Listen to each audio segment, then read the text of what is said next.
Hello welcome everyone, कैसे हो? I hope कि बहुत अच्छे हो, आपकी पढ़ाई बहुत अच्छी चल रही है। आज का जो वीडियो होने वाला है ना, बहुत खास होने वाला है। आज का लेक्चर भी बहुत खास होने वाला है बिकॉज हम लोग आज का जो लेक्चर है वो एकदम वो वाले टॉपिक की बात करेंगे जिस टॉपिक को हम लोग अपने लाइफ में डेली देखते हैं, राइट? तो ये एक चैप्टर है ना जो बहुत इंटरेस्टिंग होगा। तो हम लोग इसमें बहुत सारे कंसेप्ट को सीखने की कोशिश करेंगे।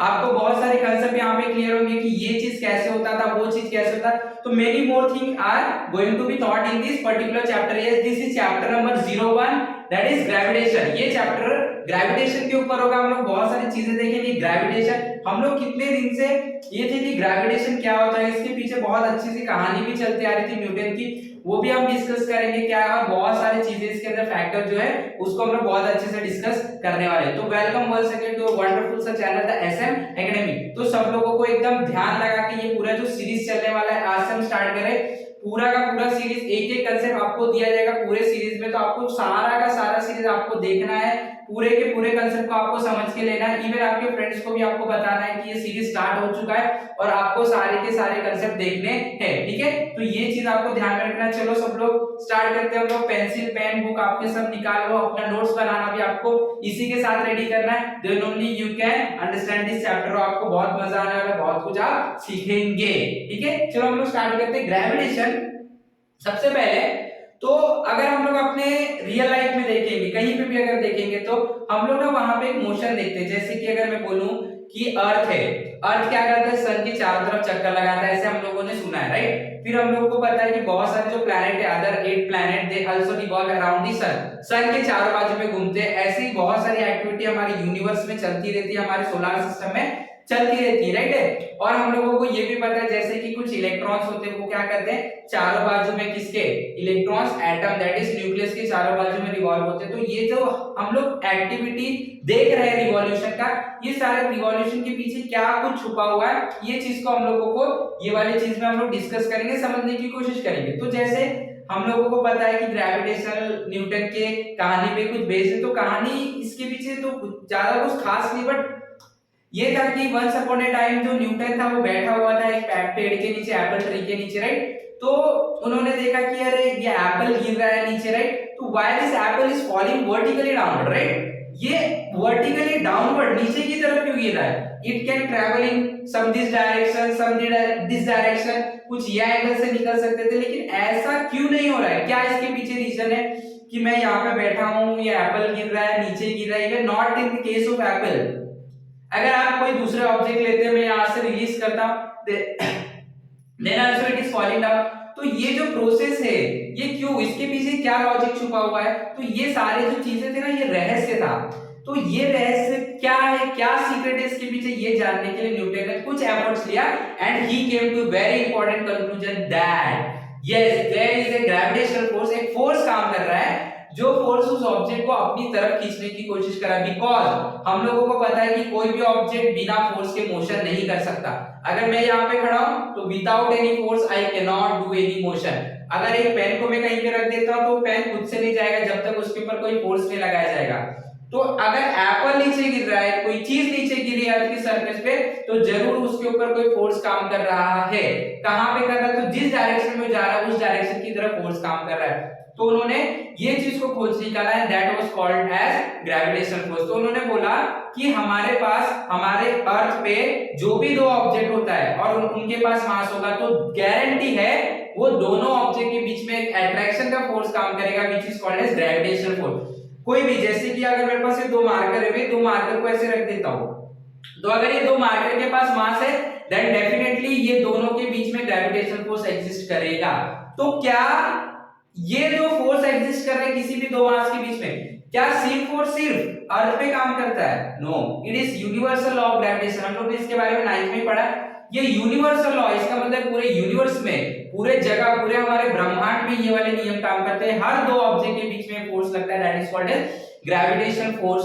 क्या बोलते हैं उसे? Gravitational force. It is a force of attraction. वो हमेशा एक दूसरे को अट्रैक्ट करने की कोशिश करता है, हमेशा एक दूसरे को अट्रैक्ट करने की कोशिश करता है। ये तभी काम करता है जब किसी दो ऑब्जेक्ट के बीच में क्या मास है, किसी दो ऑब्जेक्ट के बीच में मास है, या तो हम बोल सकते हैं जब किसी दो ऑब्जेक्ट के बीच में डिस्टेंस और ऑब्जेक्ट के पास खुद मास है, तो ये वाला फोर्स काम करता है। तो यही फोर्स के बारे में न्यूटन ने क्या किया, डिस्कवरी की, खोज निकाला कि अगर कोई चीज नीचे गिरा है तो definitely there is some force acting on it, और जिस डायरेक्शन में ऑब्जेक्ट जा रहा है वहीं पे, and that is called as gravitational force. तो ये हम लोग डिस्कस करेंगे बहुत डिटेल में, चैप्टर में पूरा हम लोगों को वही करना है, ठीक है। अब ग्रेविटेशनल फोर्स के बारे में थोड़ा सा आइडिया आ गया कि यस, किसी दो ऑब्जेक्ट जिसके पास मास होता है वहां पे क्या काम करता है, ग्रेविटेशनल फोर्स काम करता है, राइट। तो जैसे अगर मैं बोलूं आपके पास एक ऑब्जेक्ट है, तो हम लोग ने यूनिवर्सल ग्रेविटेशनल लॉ पढ़ा है, तो हम लोगों को क्या बोलते हैं, अगर आपके पास कोई ऑब्जेक्ट है, एक ऑब्जेक्ट ये जिसका मास कुछ m1 है, एक ऑब्जेक्ट ये जिसका मास कुछ m2 है, और ये दोनों के सेंटर से अगर कुछ डिस्टेंस r है, तो ये दोनों ऑब्जेक्ट के बीच में ये कहीं पे भी रखा जाए, चाहे ये अर्थ पे रख दो, चाहे मून पे रख दो, चाहे मार्स पे रख दो, अगर इनके बीच में कोई डिस्टेंस है, ये दोनों के पास कुछ मास है, तो definitely there is going to be a gravitational force acting between this two, right. ये दोनों के बीच में फोर्स काम करेगा, ये बॉडी जो है इसको अपनी तरफ खींचेगा और ये बॉडी इसको अपनी तरफ खींचेगा, और दोनों फोर्स, सपोज ये फोर्स है आपका, इसका नाम दे देता हूं ए, इसका नाम दे देता हूं बी, तो ये जो फोर्स है ये बॉडी इसके ऊपर लगा रहा है, तो हम लोग बोलेंगे force on A due to B, और ये जो फोर्स है ये बॉडी किसको अपनी तरफ खींच रहा है, तो कौन, ए किसके ऊपर लगा रहा है, बी के, तो force on B due to A. तो अगर आप देखोगे तो force on A due to B and force on B due to A are always equal but directed opposite. ये दोनों फोर्स हमेशा इक्वल होंगे बट ये अपोजिट डायरेक्शन में होंगे। कैसे होंगे, अपोजिट डायरेक्शन में होंगे। ये इसके ऊपर ऐसे फोर्स लगा रहा है, ये इसके ऊपर वहां की तरफ फोर्स लगा रहा है, तो this is the force, this is called as gravitational force, right. अब ये ग्रेविटेशनल फोर्स को डिटेल में समझने के लिए हम लोगों को ना एक चीज की जरूरत पड़ेगी, समझने की जरूरत पड़ेगी, कांसेप्ट की, that is called as centripetal force and circular motion. Because most of the phenomenon जो हमारे वर्ल्ड में हो रहा है, हमारे यूनिवर्स में हो रहा है, हमारी धरती पे हो रहा है, that is due to centripetal, that is due to circular motion, जहां पे मोस्टली केस में ग्रेविटेशनल फोर्स एग्जिस्ट करता है। इसके लिए हम लोग इस ग्रेविटेशनल फोर्स को समझने के लिए ना एक कांसेप्ट को इंक्लूड कर लेते हैं, that is circular motion and centripetal force. Okay, चलो देखते हैं उसको भी। तो अगर मैं सर्कुलर मोशन की बात करूं तो सर्कुलर मोशन क्या होता है, तो आंसर है सर्कुलर मोशन एक ऐसा मोशन होता है, circular motion and centripetal force, and centripetal force. Okay, तो देखो अभी हम लोग क्या करते हैं, एक एग्जांपल लेते हैं इसको समझने, सर्कुलर मोशन। तो सपोज आपके पास एक स्ट्रिंग है, रस्सी है, उसमें आपने एक बाजू में एक स्टोन बांध दिया और उसको हम लोग पकड़ के एक साइड से ऐसे ऐसे क्या कर रहे, घुमा रहे। तो आपने ये अपने डेली लाइफ में किया भी है, आपको एक्सपीरियंस भी है कि वो जो स्टोन है वो सर्कुलर मोशन में घूमना स्टार्ट कर देगा, राइट। आपने एक वायर लिया, स्ट्रिंग लिया, उसमें आपने क्या बांध दिया, एक पत्थर बांध दिया, स्टोन बांध दिया, और उसको एक साइड से पकड़ के आप क्या कर रहे हैं, रिवॉल्व कर रहे हैं, तो आप देखोगे तो स्टोन विल रिवॉल्व। तो क्या यही मोशन सर्कुलर, बिल्कुल यही मोशन सर्कुलर मोशन है। तो इसको समझेंगे, तो आपने क्या किया था, स्ट्रिंग लिया था, यहाँ पे आपने एक पत्थर बांध दिया था, जब आप इसको घुमाओगे तो यू विल फाइंड दैट ये जो स्ट्रिंग है, ये जो स्टोन है, वो इस तरीके से सर्कुलर मोशन परफॉर्म करने लगेगा। तो अभी इसमें सर्कुलर मोशन क्या हुआ, तो आंसर है देखो, ये जो पार्टिकल है, पत्थर है, स्टोन है, ये एक सर्कल के सरकमफेरेंस पे घूम रहा है, राइट।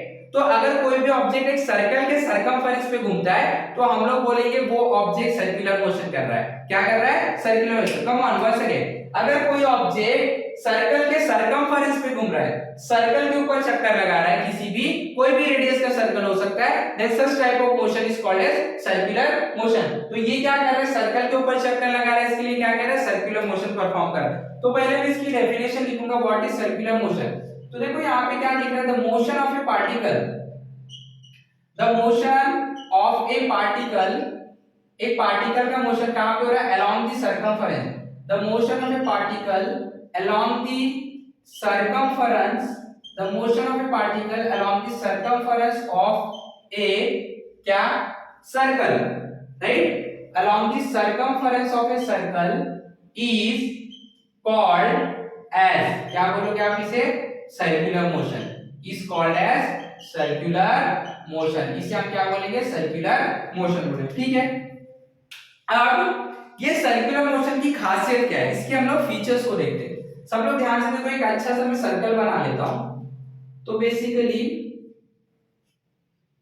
मान लेते हैं हमारे पास एक सर्कल है और ये सेंटर, ठीक है। चलो, तो जब आप कोई भी ऑब्जेक्ट को सर्कुलर मोशन में घुमाते हो, तो यहाँ पे अगर मैं आपको बताऊं सपोज आपका पार्टिकल यहाँ पे, ठीक है, तो आप ये एक्सपीरियंस करोगे, देखो ये थ्रेड वाले हम लोग सिस्टम ले लेते हैं, थ्रेड पे हम लोग ने स्टोन को बांध के रखा है, तो जब आप एक्सपीरियंस करोगे ये वाला एक्टिविटी, तो आप देखोगे कि आप हर बार ना अंदर खींचने की कोशिश करो, जब आप इसे घुमा रहे हो तो आप स्टोन को ना अंदर खींचने की कोशिश कर रहे हो, दैट मींस कि स्टोन के ऊपर ना एक फोर्स लग रहा है अंदर की तरफ, जिसकी वजह से वो आगे बढ़ पा रहा है सर्कुलर मोशन में। जैसे जब ये आप पार्टिकल को देखते हो यहाँ पे, तो इसका मतलब क्या होता है पता है, इसका मतलब होता है जब ये मोशन कर रहा है, मोशन कर रहा है यहाँ पे पार्टिकल, इसका मतलब है ये पार्टिकल के वेलोसिटी का डायरेक्शन ये है, वेलोसिटी, इसको जाना कहाँ है, इसको जाना हमेशा स्ट्रेट रहता है, कहां से स्ट्रेट, जिस पॉइंट पे वहां से टेंजेंशियल डायरेक्शन में हमेशा जाता है ये, जिसको हम लोग बोलते हैं वेलोसिटी ऑफ द डायरेक्शन। तो अगर ये यहाँ पे, तो ये यहाँ पे जाना पसंद करेगा, अगर सपोज पार्टिकल यहाँ पे होता तो इसके वेलोसिटी का डायरेक्शन ये होता,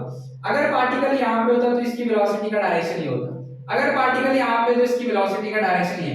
तो कोई भी पार्टिकल का वेलोसिटी, यानी कि पार्टिकल किधर जाना चाहता है उस पॉइंट से, वो आपको वेलोसिटी के डायरेक्शन से पता चलेगा।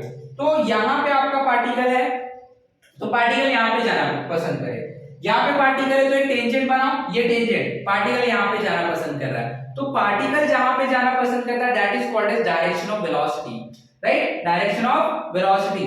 तो डायरेक्शन ऑफ वेलोसिटी जो है आपका, जो डायरेक्शन ऑफ आपका वेलोसिटी वो हमेशा जिस पॉइंट पे पार्टिकल रखा गया उसको टेंजेंट होता है, राइट। तो अब ये यहाँ पे जाना पसंद कर रहा है, तो इसको क्या करेगा, सेंटर अपनी तरफ एक फोर्स से खींचेगा, ये अपनी तरफ खींच लिया, तो जो पार्टिकल यहाँ पे जाना चाहता था वो ऐसे बेंड हो जाएगा, अब वापस इसके ऊपर सेंट्रीपिटल फोर्स काम करेगा, जो पार्टिकल ऐसे जाना चाहता था वो ऐसे मुड़ जाएगा, और इस तरीके से सर्कुलर मोशन परफॉर्म हो जाता है। तो हम लोगों ने देखा कि ये क्या है, ये तो एक फोर्स है जो इसको खींच रहा है और इसके डायरेक्शन को बदल दे रहा है ना, तो ये जो फोर्स है ये सेंटर की तरफ काम करता है, और इसी फोर्स को हम लोग क्या बोलते हैं, सेंट्रीपिटल फोर्स, क्या बोलते हैं इसे, सेंट्रीपिटल फोर्स। तो अगर आपके पास सेंट्रीपिटल फोर्स नहीं तो आप सर्कुलर मोशन कभी भी नहीं कर सकते, कभी नहीं कर सकते, बिकॉज हमेशा हर एक ऑब्जेक्ट का नियम है कि वो स्ट्रेट जाना पसंद करता है, तो ये घूमेगा क्यों, तो इसको घुमाने के लिए इसके ऊपर फोर्स लगा के इसके डायरेक्शन को बदलना पड़ेगा। ये पार्टिकल कैसे जाएगा, स्ट्रेट जाएगा, तो घूमेगा कब, तो आंसर है सेंटर से फोर्स लगेगी जो इसको बेंड करेगी, अब ये यहाँ पे जाना पड़ेगा, वापस से वापस से वापस से, और इस तरीके से सर्कुलर मोशन परफॉर्म होता है। तो क्या हमें समझ में आया, in order to make a circular motion a centripetal force is very very very important, जो कि खुद से बन जाता है, it always act towards the centre along the radius, very important note, centripetal force centre की तरफ काम करता है हमेशा, कहां से, रेडियस की रास्ते से काम करता है। तो मैं यहाँ पे इसका भी डेफिनेशन लिखूंगा, what is centripetal force, what is centripetal force. तो ये क्या है सेंट्रीपिटल फोर्स, तो हम लोग लिखेंगे the force acting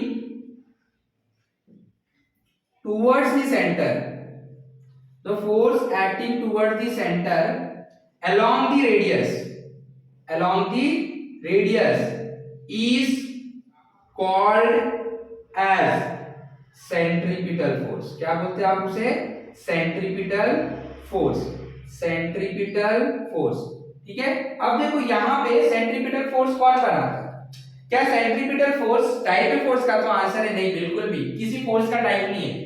centripetal force का मतलब होता है सेंटर की तरफ जितने फोर्स काम करे सबको ऐड कर लो। देखते हैं हम, यहाँ पे ये सेंटर है अर्थ का या जो भी है, ये आपका पार्टिकल है, ये घूम रहा है, मान लेते हैं ये सन है और ये अर्थ है, तो ये घूम रहा है, ये सन है ये अर्थ है, ठीक है, सन है और ये अर्थ है, घूम रहा है, तो ये दोनों के बीच में सेंट्रीपिटल फोर्स तो होगा, because without centripetal force earth circular motion नहीं कर सकता। इसके वेलोसिटी का डायरेक्शन कैसे बदलेगा बिना सेंट्रीपिटल फोर्स के, सेंट्रीपिटल फोर्स ही तो हर बार, सेंट्रीपिटल फोर्स ही तो हर बार क्या कर रहा है, वेलोसिटी के डायरेक्शन को, ये जो वेलोसिटी का डायरेक्शन है ऐसे कर देगा, अब यहाँ पे ऐसे ऐसे कर देगा, यहाँ पे ऐसे ऐसे कर देगा, तो हर बार सेंट्रीपिटल फोर्स ही रिस्पांसिबल है वेलोसिटी को डायरेक्शन चेंज करने के लिए, और जिसके वजह से पार्टिकल डायरेक्शन चेंज करके सर्कुलर में आ जाता है। तो सेंट्रीपिटल फोर्स ये दोनों के बीच में तो होगा। अच्छा, अब ग्रेविटेशन फोर्स के बारे में हमने क्या सीखा है, हमने ये सीखा है कि ये पार्टिकल और ये पार्टिकल के पास अगर मास है, दोनों के बीच में कुछ डिस्टेंस है, तो ग्रेविटेशनल फोर्स एग्जिस्ट करेगा और वो हमेशा किधर काम करता है, अलोंग दी रेडियस ही वो भी काम करता है, अलोंग दी सेंटर काम करता है। तो यहाँ पे आपने देखा रियल फोर्स कौन सा काम कर रहा है, ग्रेविटेशनल फोर्स। इसका मतलब ग्रेविटेशनल फोर्स ही यहाँ पे सेंट्रीपिटल फोर्स का काम कर रहा है। कौन कर रहा है, ग्रेविटेशनल फोर्स ही सेंट्रीपिटल फोर्स का काम कर रहा है। तो सेंट्रीपिटल फोर्स क्या टाइप है फोर्स का, आंसर है नहीं। सेंटर की तरफ जितने भी फोर्स काम करेंगे सबको जोड़ लो, जो आपको मिलेगा वो सेंट्रीपिटल फोर्स होगा।